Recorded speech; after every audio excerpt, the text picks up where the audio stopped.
53 برس کی عمر میں آپ نے مکہ سے مدینہ کی ہجرت فرمائی اور 10 برس آپ نے مدینہ میں قیام فرمایا۔ 11 ہجری میں آپ حج کے لیے تشریف لے گئے اور یہ صورت آئی 11 تاریخ کو 11 حج کے ذوالحج، اذا جاء نصر اللہ والفتح۔ اس میں اشارہ تھا کہ میرے نبی آپ کا مشن مکمل ہو چکا ہے، اب آپ ہمارے پاس آنے کی تیاری فرمائیں۔ 29 محرم سفر، 29 سفر عصر کی نماز کے بعد ایک جنازہ تھا۔ اس جنازے کو پڑھانے کے بعد اس کو دفن کے لیے آپ جنت البقیع تشریف لے گئے۔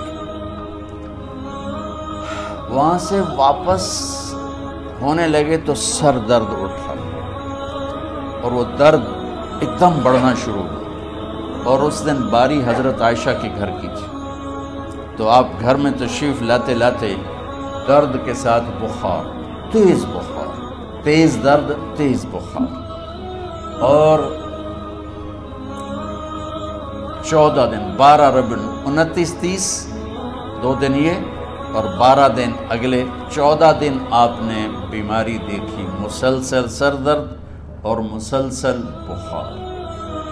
اور روزانہ آپ جب گھر بدلتے، اس وقت 9 بیویاں زندہ تھیں، تو آپ پوچھتے کل کس کی باری، کل کس کی باری؟ جی میمونہ کی۔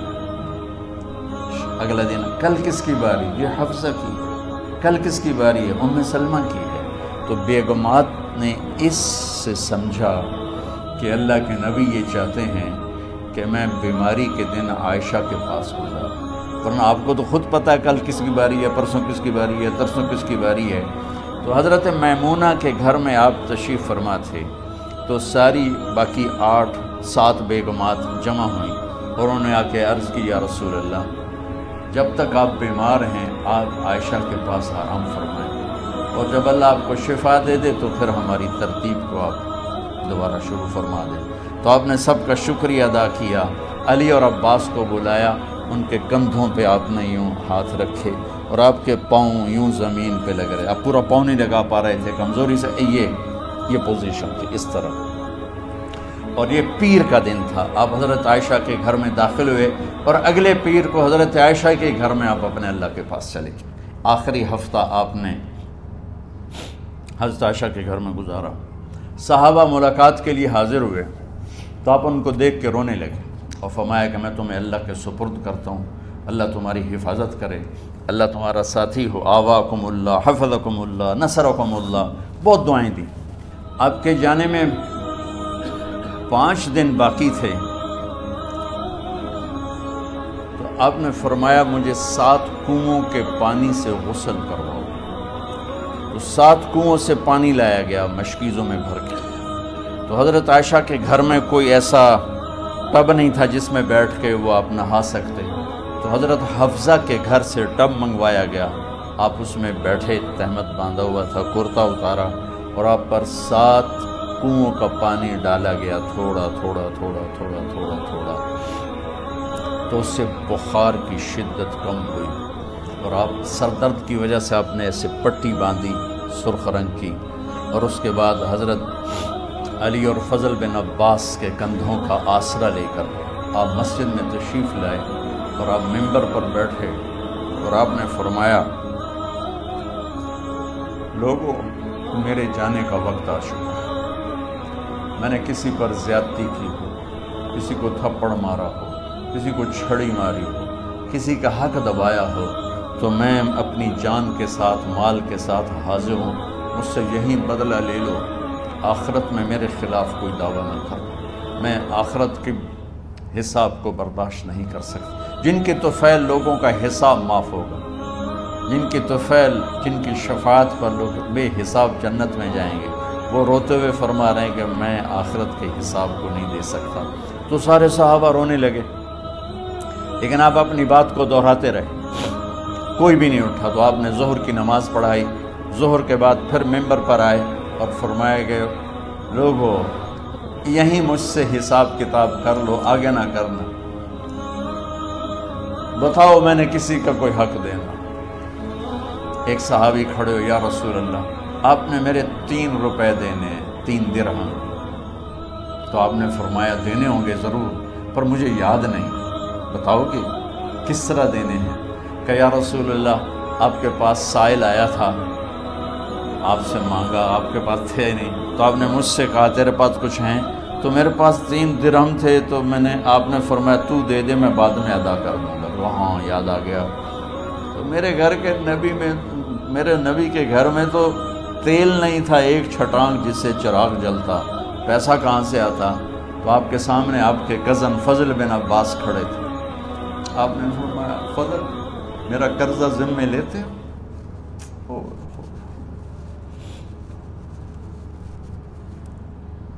جن کے لیے کائنات سجائی گئی، جنت کی چابیاں جن کو پکڑائی گئیں، جاتے ہوئے 3 روپے دینے کی ہمت نہیں تھی۔ کہا فضل میرا قرضہ ذمے لیتے ہو؟ کہا جی یا رسول میں اپنے ذمے لیتا ہوں۔ کہا اس سے لے لینا۔ آپ گھر تشریف لے گئے، نماز کے لیے آتے تھے، پڑھاتے تھے۔ جمعرات کو عشاء کی نماز پڑھانے کے لیے اٹھ نہیں سکے، گر گئے، پھر اٹھنے لگے، اٹھ نہیں سکے، گر گئے، پھر اٹھنے لگے، اٹھ نہیں سکے، تو آپ نے فرمایا ابو بکر سے کہو نماز پڑھائے، عشاء کی نماز۔ ابو بکر ذرا پیچھے کھڑے تھے، عمر آگے کھڑے تھے، تو لوگوں نے کہا نماز ہی پڑھاؤنی، کوئی پڑھا دے، تو انہوں نے حضرت عمر کو آگے کیا، انہوں نے کہا اللہ اکبر۔ جب حضرت عمر کی تکبیر سنی تو آپ نے اندر سے زور سے فرمایا عمر کو پیچھے کرو، ابو بکر کو آگے کرو، میرے رب کا فرمان ہے میرے مصلی پر ابو بکر کے سوا اور کوئی کھڑا نہیں ہو سکتا۔ جمعرات کی عشاء، جمعہ ہفتہ اتوار کی 15 نمازیں اور پیر کی فجر کی 16 اور جمعرات والی 17 نمازیں ابو بکر نے پڑھائیں میرے نبی کی موجودگی میں۔ ہفتے کے دن ظہر یا عصر میں آپ علی و فضل بن عباس کے کندھوں پر ہاتھ رکھ کے مسجد میں داخل ہوئے اور ابو بکر نماز پڑھا رہے تھے۔ ادھر محسوس ہوا کہ اللہ کے نبی آ رہے ہیں، تو ابو بکر نے یوں پیچھے ہٹنا شروع کیا ایسے تاکہ مصلی سے ہٹ جائیں، تو آپ نے ایسے ہاتھ کا اشارہ فرمایا کہ کھڑے رہو، ہٹو نہیں، کھڑے رہو، تو وہ پھر آگے مصلی پر آ گئے۔ تو آپ تشریف لائے اور الٹے ہاتھ ابو بکر کے ساتھ بیٹھ کر آپ نے ظہر یا عصر کی 4 رکعت نماز ابو بکر کی امامت میں ادا فرمائی۔ یہ آپ کی آخری نماز تھی مسجد کے اندر امت کے ساتھ اور تشریف لے کے۔ جمعہ کا دن تھا، جبریل آئے، یا رسول اللہ مجھے اللہ نے بھیجا ہے کہ جاؤ میرے محبوب کا حال پوچھ کے آؤ۔ تو اب درد اور بخار دونوں چیزیں تھیں، سر کا درد بھی ہیوی ویٹ تھا اور بخار بھی، تپش۔ تو آپ نے کہا جبریل تکلیف ہے، تکلیف میں۔ ہفتے کا دن پھر جبریل آئے، یا رسول اللہ مجھے اللہ نے بھیجا ہے کہ جاؤ میرے محبوب کا حال پوچھ کے آؤ۔ پھر آپ نے فرمایا تکلیف میں۔ اتوار کو پھر جبریل آئے، یا رسول اللہ اللہ نے بھیجا ہے کہ جاؤ میرے محبوب کا حال پوچھ کے آؤ۔ 12 ربیع الاول آ گئی، 632 عیسوی اور 11 ہجری، آپ کی طبیعت میں بشاشت آئی۔ تو صحابہ نماز پڑھ رہے تھے، آپ نے دروازہ کھول کے سب کو یوں دیکھا، تو حضرت انس فرماتے ہیں ہم سب نماز میں تھے، لیکن جب دروازہ کھلنے کی آواز آئی اور اللہ کے نبی کا چہرہ، تو ہم سب نماز میں یوں ہو گئے، نماز کے اندر ہی سارے اللہ کے نبی کو دیکھنا شروع کر دی، بھول ہی گئے کہ نماز پڑھ رہے ہیں، ایسے گم ہو گئے آپ میں۔ تو آپ نے جلدی سے دروازہ بند فرما دیا۔ یہ آپ کی آخری زیارت تھی اپنی امت کے لیے۔ اس کے بعد آپ اپنے اللہ کی طرف کا سفر شروع کیا۔ تو اشراق کے بعد آپ نے اپنے بیگمات کو بلایا، ان کو بتایا نہیں کہ میں آج جا رہا ہوں، سب سے ملے، سب کو الوداع کیا اور انہیں بھیجا۔ اس کے بعد آپ نے حضرت فاطمہ کو بلایا، جنت کی عورتوں کی سردار، سب سے زیادہ محبوب بیٹی، سب سے زیادہ جگر کا ٹکڑا، دل کا ٹکڑا کا، جس نے فاطمہ کو دکھ دیا مجھے دکھ دیا، جس نے اسے سکھ دیا مجھے سکھ دیا۔ ہاں، ان کو قریب کا، بیٹی قریب ہو، تو ان کے کان میں کہا میں جا رہا۔ وہ رونے لگی، ہم نے کہا رو نہیں، چند دنوں کے بعد تیری میری ملاقات ہو جائے گی سب سے پہلے۔ تو 6 ماہ بعد حضرت فاطمہ کا بھی 24 سال کی عمر میں یا 25 سال کی عمر میں انتقال ہو گیا۔ ان کو رخصت فرمایا، پھر آپ نے داماد مولا علی کو بلایا، ان کا سر اپنی گود میں رکھا اور ان کے سر پہ اور کمر پہ ہاتھ پھیرتے رہے اور ان کو دعائیں دیتے رہے، آہستہ آہستہ تھی، آواز اونچی نہیں تھی، پست آواز تھی، اور یوں سر پہ کمر پہ، سر پہ کمر پہ، اور دعائیں دے رہے۔ ان کو رخصت فرمایا، آخر میں اپنے جگر کے ٹکڑے حسن اور حسین کو بلایا، جو ہی سینے سے لگایا آنسو شروع ہو گئے۔ بیویوں کو رخصت کیا، خاموش، بیٹی کو رخصت کیا، خاموش، داماد کو رخصت کیا، خاموش، جو ہی بچوں کو سینے سے لگایا تو آپ کے آنسو نکلنا شروع ہو گئے کہ ایک زہر میں تڑپ تڑپ کے مرے، ایک کا سر کٹ کے نیزے پہ چڑھا۔ میرے نبی آگے آنے والے زمانے میں دیکھ رہے تھے کہ میرے بچوں کے ساتھ کیا ہونے والا ہے، اس پر آپ بے قرار ہو کر روئے، بولے کچھ نہیں، ان کو بھی رخصت فرما دی۔ جب وہ چلے گئے تو جبریل آ گئے، یا رسول اللہ، باہر ملک الموت دروازے پر کھڑا ہے، اندر آنے کی اجازت چاہتا۔ تو آپ نے فرمایا آ جائے، میں نے کب روکا؟ تو ملک الموت اندر آیا، ایک فرشتہ اور بھی تھا، کہ السلام علیکہ یا رسول اللہ، یا رسول اللہ میں آپ کو سلام پیش کرتا ہوں، میں نے کبھی کسی کو سلام نہیں کیا۔ آپ کے رب نے فرمایا جب جاؤ تو اجازت لے کے جانا، بن اجازت اندر نہ جانا، میں کبھی کسی سے اجازت نہیں لیتا۔ اللہ تعالیٰ نے فرمایا آنا چاہیں تو لے آنا، رہنا چاہیں تو چھوڑ کے آ جانا، یہ اختیار اللہ نے کبھی کسی کو نہیں دیا، آپ پہلی اور آخری ہستی۔ تو آپ نے فرمایا اگر میں اجازت دے دوں تو میری جان نکالو گے؟ تو اللہ کے امر کا تو آپ نے جبریل سے پوچھا کیا کہتے ہو؟ تم کیا کہتے ہو؟ جبریل نے کہا یا رسول اللہ، اللہ آپ کی ملاقات کے شوق۔ میرے بھائی بہنوں، اللہ سے یہ دعا کیا کرو کہ اللہ ایسی موت دے جب جانے کا وقت ہے تو ہماری ملاقات کے شوق۔ ایک صحابی کا انتقال ہوا، آپ نے ان کی قبر پہ جا کے یہ دعا کی، یا اللہ طلحہ جب تیری بارگاہ میں پیش ہو تو اسے دیکھ کے مسکرائے، یہ تجھے دیکھ کے مسکرائے، سارے دکھ درد دور ہو جائیں۔ تو جبریل بولے یا رسول اللہ، اللہ آپ کی ملاقات کے شوق میں۔ آپ نے فرمایا جاؤ اللہ سے پوچھ کے آؤ میرے بعد میری امت کے ساتھ کیا کرے گا، جاؤ پوچھ کے آؤ حسن حسین کے ساتھ کیا کرے گا۔ یہ پوچھنا، ہر کوئی اپنے بچوں کو یاد کرتا، مرنے والے بچوں کو یاد کر، بچے میلاد۔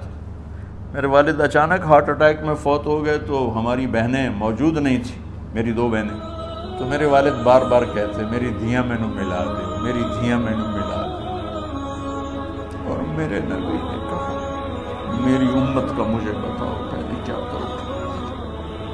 حسن حسین کا نہیں کہا، جن کو ذبح ہوتے بھی دیکھا، زہر میں تڑپتے بھی دیکھا۔ واہ یا رسول اللہ، آپ نے کیا وفا کی اور ہم نے کیا صلہ دی، سارے خنجر انہی کے سینے میں ہی اتار دیے، ہر تیر کھینچ کے آپ کے جگر کے پار کیا،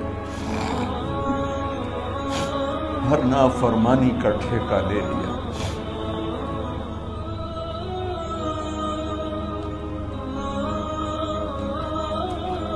آؤ پوچھ کے آؤ میرے بعد میری امت کا کیا کرے گا۔ تو جبریل جا کر پیغام لائے کہ اللہ تعالیٰ فرما رہے ہیں ہم آپ کی امت کو تنہا نہیں چھوڑیں گے۔ میری رب کی عزت کی قسم، خواتین و حضرات، میرے رب کی عزت کی قسم، میرے نبی یہ بات نہ اٹھاتے کوئی ہم میں خنزیر بنتا، کوئی بندر ہو جاتا، کوئی کتا ہو جاتا، کوئی سانپ بچھو بن جاتا۔ اس کملی والے پہ درود و سلام پڑھو جس نے اولاد کو پیچھے کر کے تمہیں اللہ سے مانگا۔ جب تک اللہ نے یہ نہیں کہا کہ آپ کی امت کے بارے میں راضی کر دوں گا، آپ نے فیصلہ نہیں کیا کہ چلو ملک الموت اللہ کی تقدیر کو پورا کرو، اور جاتے ہوئے 2 نصیحتیں فرمائیں، وہ بھی بچوں کے لیے نہیں، بیویوں کے لیے نہیں، امت کے لیے۔ الصلاۃ وما ملکت ایمانکم، اے میری امت نماز نہ چھوڑنا، نوکروں سے اچھا سلوک کر، حقوق اللہ نماز، حقوق العباد غریب لوگ کا فرمایا غریبوں پہ ترس کھانا، اپنے نوکر ملازم غلاموں پہ ترس کھانا، اور نماز نہ چھوڑنا، نماز نہ چھوڑنا، نماز نہ چھوڑنا، نماز آخر الفاظ سے نماز نہ چھوڑنا، نماز نہ چھوڑنا، نماز نہ چھوڑنا۔ اور اب حضرت عائشہ کے سینے پر اس طرح نیم دراز تھا، حضرت عائشہ یوں سیدھا بیٹھی ہوئی تھی۔ اب فرمایا کل مجھے فخر حاصل ہے، مات فی سحری و نحری، میرے نبی نے میری گردن اور سینے کے درمیان اللہ کو جان پیش کی۔ آپ اس طرح نیم دراز تھے تو تھوڑی دیر پہلے عبد الرحمن بن عوف آئے، آپ کے عبد الرحمن بن ابو بکر آئے، آپ کے ہاتھ میں تازہ مسواک تھا، آپ مسواک بہت فرماتے تھے، تو آپ اتنے کمزور ہو چکے تھے کہ بولا نہیں جا رہا تھا، تو آپ کی نظریں مسواک پہ ٹک گئیں، دیکھے جا رہے ہیں، مسواک کو دیکھے جا رہے ہیں۔ حضرت عائشہ نے محسوس کیا کہ نظریں مسواک پر ہیں، تو کہا یا رسول اللہ اب مسواک کرنا چاہتے ہیں، تو آپ نے تو حضرت عائشہ نے اب بھائی سے لے کر وہ لکڑی اور اپنے منہ میں چبائی اور آپ کے منہ میں اس طرح کر کے خود چلائی، کہا میں وہ خوش قسمت ہوں جس کا لعاب آخری غذا تھی جو میرے نبی کے منہ میں گیا، وہ حضرت ام عائشہ کا لعاب مبارک تھا۔ اور پھر اس کے بعد اگلا یہ سارا واقعہ ہوا، تو آپ نے کہا الصلاۃ وما ملکت ایمانکم، ایک نماز نہ چھوڑنا، ایک اپنے نوکر نوکرانی غلاموں سے اچھا سلوک کرنا، اور پھر اللہم الرفیق الاعلی، یا اللہ بلا لے۔ جب آپ نے اعلان کیا کہ چلو تقدیر کو پورا کرو، تو جبریل بھی غمگین ہو کر کہنے لگے یا رسول اللہ پھر میرا بھی آج دنیا میں آخری دن ہے، آج کے بعد میں بھی کبھی اس دنیا میں لوٹ کے نہیں آؤں، یعنی وحی کے ساتھ۔ آپ کی آنکھیں بند ہوئیں، حضرت عائشہ رضی اللہ تعالیٰ عنہ کی چیخ نکلی، تو ساری بیگمات دوڑی دوڑی آئیں، تو آپ کی منزل پوری ہو چکی تھی، تو آپ کو لٹایا گیا اور چادر ڈال دی گئی۔ ابو بکر رضی اللہ تعالیٰ عنہ اپنی دوسری بیگم کے پاس گئے تھے، عوالی، 3-4 میل، پتہ چلا تو وہاں سے گھوڑے پر وہ دوڑتے ہوئے آئے اور آ کر آپ کے ماتھے سے چہرے سے کپڑا ہٹایا اور آپ کے ماتھے پر بوسہ لیا، تو آپ کے آنسو ماتھے پر گرے، کہا و نبیّا و خلیلا و صفیہ، ہائے میرا نبی، ہائے میرا دوست، ہائے میرا خلیل، ہائے میرا جگر، کہ یا رسول اللہ آج کے بعد آپ کوئی دکھ نہیں دیکھی۔ جب آپ درد سے بے قرار تھے اور حضرت بی بی فاطمہ رضی اللہ تعالیٰ عنہ ساتھ بیٹھی تھیں، تو آپ کی بے قراری کو دیکھ کر وہ رونے لگی کہ ہائے میرے ابا کا درد، ہائے میرے ابا کا درد۔ تو میرے نبی نے کہا ما علی ابی کی کرب بعد اليوم، بیٹھی آج تیرے باپ کے دکھ کا آخری دن ہے، آج کے بعد کوئی دکھ نہیں دیکھیں گے۔ تو صدیق نے کہا آپ آج کے بعد کوئی دکھ نہیں دیکھیں گے۔ اب تشریف لے گئے مسجد میں، تو کوہرام مچا ہوا تھا، کچھ گمسم تھے، اور عمر رضی اللہ عنہ تلوار اٹھائے ہوئے تھے، جو کہے گا اللہ کا نبی فوت ہوگا میں سر اڑا دوں گا، وہ فوت نہیں ہوئے، وہ اللہ کے پاس گئے، ایک جنونی کیفیت پیدا ہوگی، وہ واپس آئیں گے، سارے کفار سے جہاد کریں گے۔ تو ابو بکر ممبر پر آئے، کہا عمر بیٹھ جاؤ، عمر کہنے لگے نہیں بیٹھتا، انکار نہیں بیٹھتا، اور تلوار ایسے، سبحان اللہ، واہ صدیق ہوا۔